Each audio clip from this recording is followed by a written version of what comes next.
The Whirlpool washer F8E3 error code indicates a potential internal overflow from the water supply valve. This issue can be caused by several factors, including a plugged drain hose or pump, incorrect leveling of the appliance, or poor functioning of the water inlet valve, level sensor, and drain pump. To resolve the error, start by cleaning the drain hose and pump. Disconnect the hose from the appliance and remove any clogs or debris that may be blocking the drain flow. Additionally, remove the drain pump filter and check for deposits that could be preventing proper drainage. Clean the filter using mild soap and a brush, and then rinse it thoroughly with water before refitting it.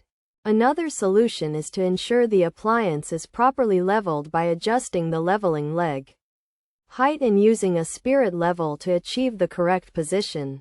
If the issue persists, try performing a hard restart by disconnecting the appliance from the power supply for a minute and then reconnecting it, as electrical faults may be causing poor function of the inlet valves, level sensors, or drain pump. If none of these solutions resolve the error, it may be necessary to contact a repair service for further assistance.